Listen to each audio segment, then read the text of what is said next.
युग में केवल यही समझ लें कि भक्ति करें तो किसकी करें, यानी प्रभु का नाम क्या है। लिखा है गोस्वामी जी ने, आरे कलयुग केवल, हम अपनी तरफ से नहीं कह रहे कि कलयुग केवल नाम आधारा,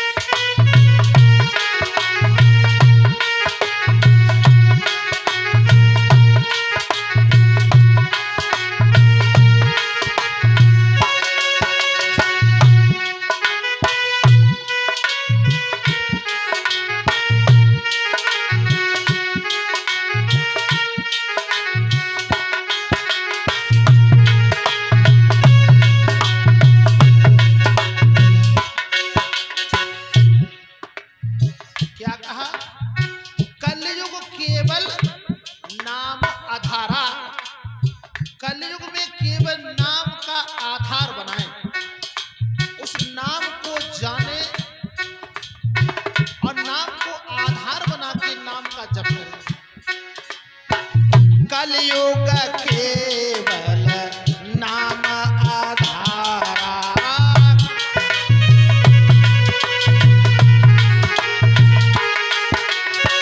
सुमिरी सुमिरी नर उतरहि पारा,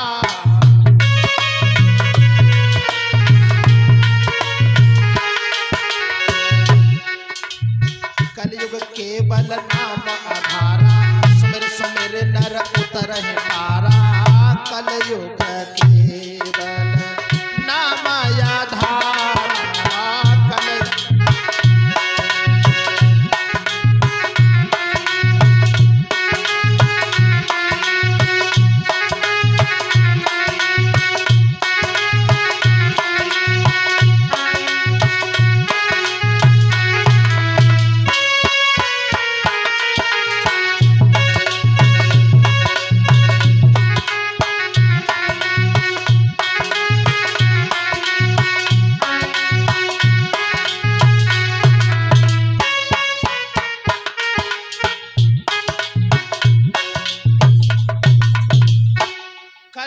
केवल नाम आधारा, सुमिर सुमिर नर उतरहि पारा। जो नाम को आधार बना लेता है, केंद्र बना लेता है, वो नर उस नाम को सुमिरने के बाद भव सागर से पार हो जाते हैं। परीक्षित जी ध्यान दें, अगर जब भगवान राम ने समुद्र में पुल बांध दिया तो हमारी सरकारें उस भवसागर में भी पुल बंधवा देती। विचार करें, भव सागर, भव माने दुखों का सागर, जहां दुखों हो, दुखों का समुद्र हो, ऐसे को कहते भव सागर। अगर कहीं भव सागर देखने वाली वस्तु होती तो हमारा पहले एप्लीकेशन लगा के पुल बंधवाते उसका। विचार करें, आज का छठवां दिन है, छठवां दिन कह रहा है कि भैया पंच भौतिक शरीर है और इस पंच भौतिक शरीर के अंदर एक राम रबा हुआ है, वो नाम छिपा हुआ है, वो नाम गुह्यम है, जो अभी हमारे जयवीर सिंह जी बोल रहे थे। बात वही है सज्जनों, हम तो चाहे इधर से कहलवाओ चाहे इधर से कहलवाओ, हम तो वही बात कहेंगे कि दिनों दिन हो रही तेरी काया पुरानी है। अगर कहते हैं कि आंख में पड़ेगा जाला और नाक से बहेगा नाला, पड़े पड़े थूकते रहोगे पीक दानी में, और खाट पे पड़े पड़े करोगे मलमूत्र त्याग, तास नाम क्यों न जपो भैया हरि का जबानी में। एक दिन परम सत्य है कि बुढ़ापा आएगा। सज्जनों आप देखें, हमारी भागवत में ध्रुव की कथा आती है। ध्रुव बच्चा था, प्रहलाद की कथा आती, प्रहलाद भी। विचार करें, और भी कथाएं, यहाँ के लोग कथा को सुन सुन के ऊब गए हैं। लेकिन ये कथाएं सभी भगवान कन्हैया की बाल लीला है। बुढ़ापे की कथा कहीं आई? विचार करें, भगवान कन्हैया की बुढ़ापे की कथा नहीं बताई। जवान हुए तो महाभारत की युद्ध की कथाएं आ रही हैं, लेकिन भगवान कन्हैया की भी बुढ़ापे की कोई कथा।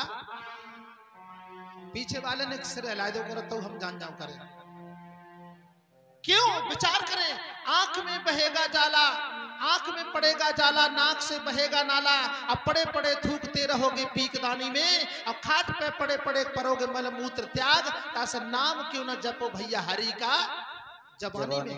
क्यों? देखिए, जो लड़कपन में जन्म से लेकर के 18 साल की अवस्था में प्रभु का भजन किया जाता है प्रेमी सज्जनों, उसका पूरा का पूरा फल मिलता है। और 18 यानी जवानी के बाद में 40 साल तक, 50 साल तक, जब तक हम तरुण हैं, जवान हैं, ऐसी अवस्था में प्रभु का भजन किया जाता है, उसका 1/2 यानी आधा फल मिलता है। और जो प्रौढ़ अवस्था होती है 50 के बाद यानी 40 से 60 के बीच की, उसमें जो भजन किया जाता है उसका 1/3 यानी तिहाई फल मिलता है। अब फिर जब कट्टू भैंस हो जाता तब 1/4 भाग मिलता है। 4 मिनट भगवान का भजन करेंगे तब 1 मिनट का फल मिलेगा। अब बुढ़ापे में तो पूरी ताकत लगाते, लेकिन कहूं नाम ही नहीं आता है। ध्यान दें, आज का 6वां दिन कह रहा है कि भैया कि चरखा बल खाए गए हो। परीक्षित जी, नजर से नजर मिलाओ करो, अच्छा लगता है ना? हाँ, ये बड़ा सौभाग्य है कि आपको समाज ने ये समय दिया है जो आपको परीक्षित बना के बैठाया। परिच्छत, जो इच्छाओं से परे हो जाए, इच्छाओं को मार दे, वो होता है परिच्छत। अब आप बैठे यहाँ पे, जबकि का करें लड़कन ने गांव के निर्णय मानी, बांध के डालता हो हमारे गेहूं कटवा उठाड़े। अच्छा है ना? उसी तरह से होता है ब्यास, बेआस, जिसे कोई आस न हो। लेकिन भैया हम लड़कन तो कह रहे लड़को 2000, 3000, 5000 और बढ़ाई दो। लड़कन को खर्चा है, 9 दिन की कथा है, तो तुमौना सही सही हमौना है ना? हमका मतलब अब धंधेगीर हमारे जैसे बहुत हो गए।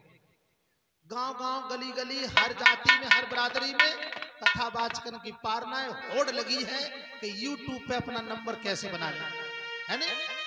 लेकिन समझे, अनजाने से पहचान करें, नजर से नजर बढ़ाएं। अगर वक्ता ठीक है, वो कथा को सार गर्भित कथा कह रहा है, उसकी आंखों में कोई द्वेष नहीं है वक्ता के, और श्रोता सामने बैठा हुआ है, दोनों की नजरें से नजरी मिलती है, वक्ता की आंखों से तेज निकलता है, श्रोता की आंख में समाश्रित हो जाता है, मिल जाता है, तो श्रोता का कल्याण हो जाता है और उस पर उस बात का असर पड़ता है जो वक्ता बोलता है। लेकिन जिसकी नजरें चंचल हैं, मन चंचल है, उस पर कथा का या सत्संग का कोई असर नहीं पड़ेगा। ध्यान देंगे।